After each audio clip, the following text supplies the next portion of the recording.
So, it is Monday the 10th of February, and I am now on my way home, and I debated whether or not I wanted to film a video right now, or if I wanted to wait until I got home, because it's just so hard to film when I'm home and people are there. I just need to get over it and just do it anyways. But it's not even that I'm embarrassed. It's not that people will care. It's nothing like that. It's just that, you know, they live there too. And so if they need to walk in the room, if they need to do something, oh my gosh, this road. If they need to do something, it's not their fault if they're interrupting. So I'm gonna film right now and see what happens. But I didn't do a weekend reading vlog or like a TBR jar reading vlog or anything like that because I had to go out of town this past weekend. So I knew, and it wasn't like a vacation, sit around, do what you want type of a trip. It was a very scheduled out meetings and things like that type of a trip. So I just knew that there would be no reading time. It was only like an hour and a half away. So, you know, I could read an hour and a half there and an hour and a half back. But I wasn't even in the car alone, so that even wasn't ideal. So, basically, there was just no time to try to do an entire book in a weekend. That was my initial thought. However, I decided to just grab one of my books. I didn't pull a book out of the jar. I just picked one that was on my shelf that I was like, oh, this sounds like a good one to read right now. So let me grab it while I'm driving. That's super safe. So I picked up The Book Jumper by this person that I absolutely cannot read that last name. Well, first name or last name. Anyways, and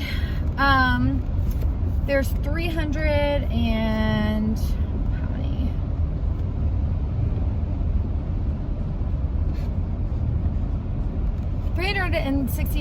370 pages.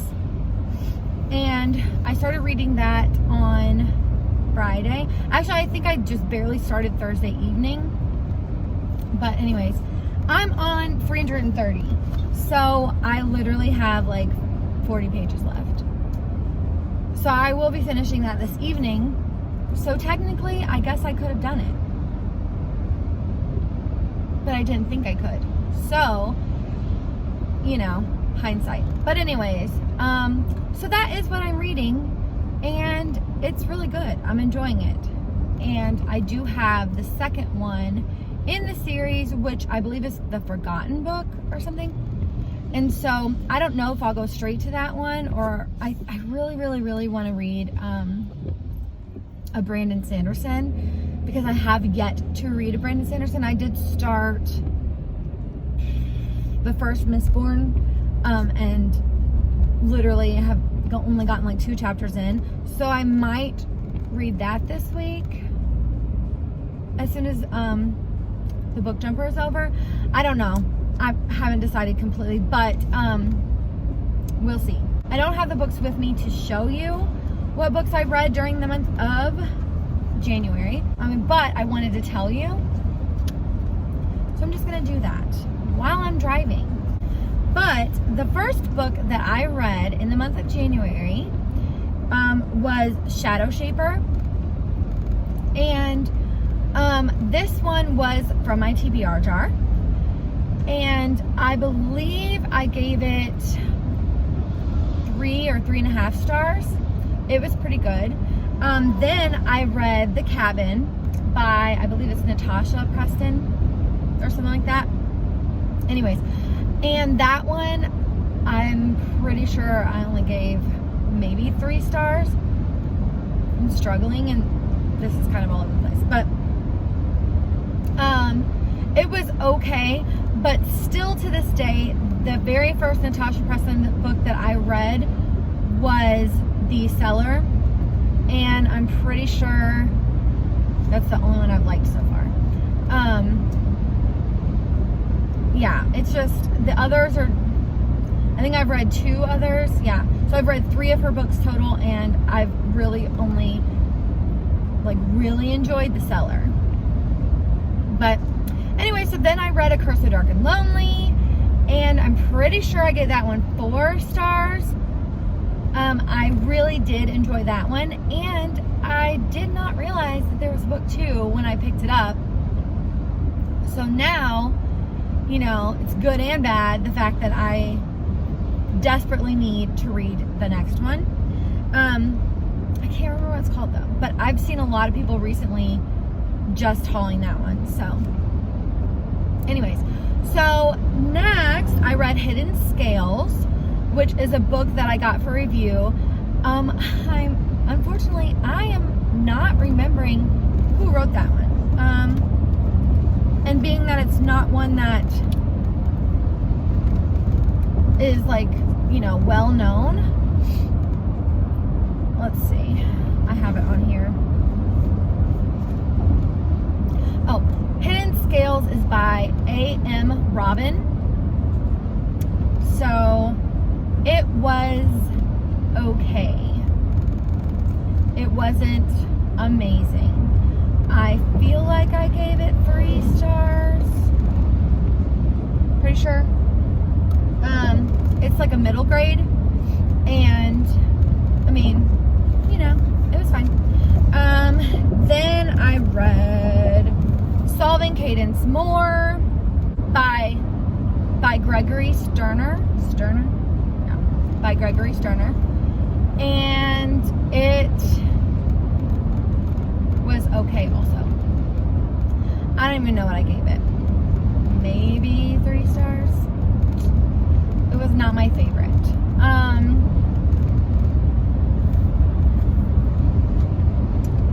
Then I read Golden. It was one of my TBR jar books, and I did talk about that in one of my vlogs. I did not enjoy it. I think I gave it 2 stars. It was kind of a waste of time. It's one of those books that when you get done, you regret having read it. So, you know, whatever.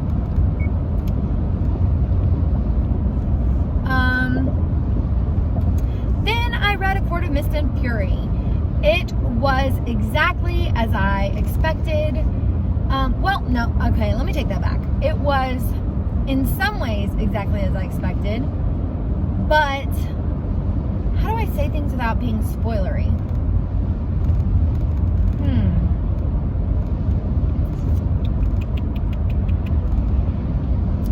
Okay, I didn't expect to dislike one of the characters that I really ended up disliking, and I didn't expect to love one of the characters that I ended up loving. And if you read the book, you know what I'm talking about.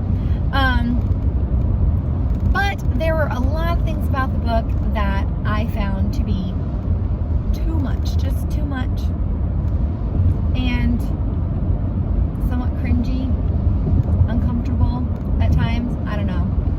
It was good. I didn't get the thrill out of it that I got with reading A Court of Thorns and Roses. Maybe it was just because it was new and exciting, and this, maybe my life has just been too busy to really, really get into and enjoy something like that, but I was just somewhat disappointed. But yet, there are things I loved. It was good. I don't know. 3.5, 4 stars.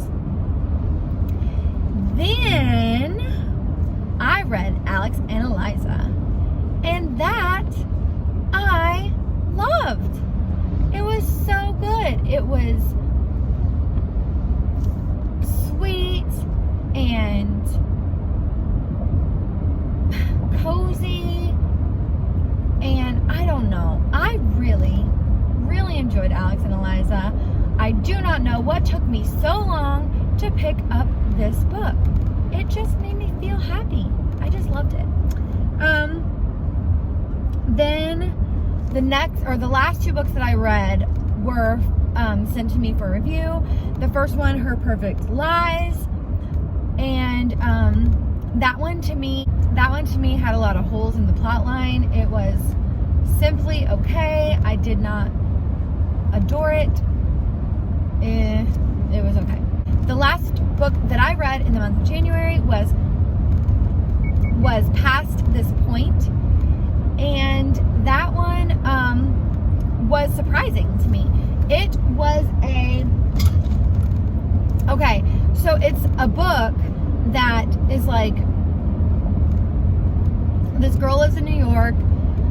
She's kind of like isolated herself from a bunch of people because she has been hurt in her relationships and things like that. And so she doesn't have a lot of good friendships, nothing like that. But it ended up working in her favor because all of a sudden this flu virus, there's like a breakout. She lives in New York City. I don't know if I said that. Anyways, a flu virus breaks out, and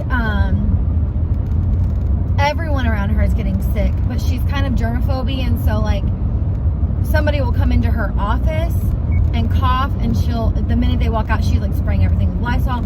Anyway, so she avoids getting this flu. She lives alone with her dog, so she's really not around a lot of people that often, so she never gets sick. And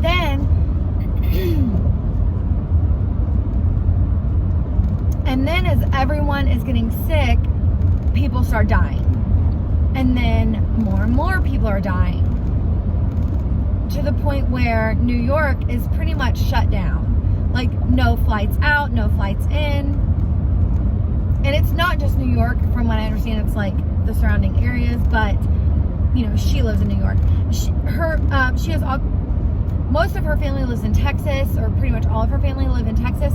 And so she wants to, like, the disease people, I don't know, they come and they check you out. They come to her house. They declare her as virus free. She gets like a wristband, and she's given clearance to fly out on the last flight.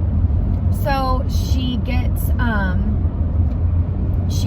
to the airport with her dog, but they will not let her dog fly out. They tell her she just has to leave it. Well, some people may find it crazy.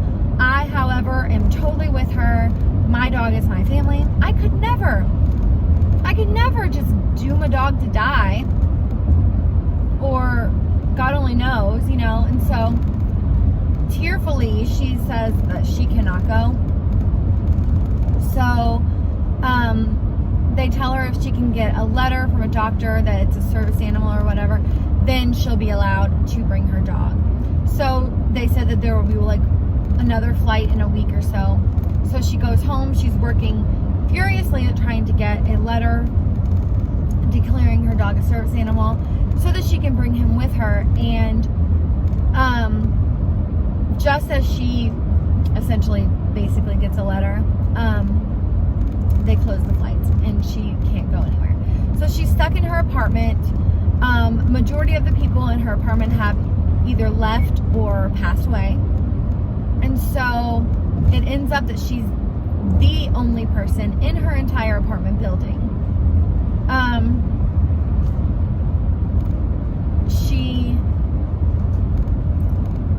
Long story short, she is able to survive for quite a while.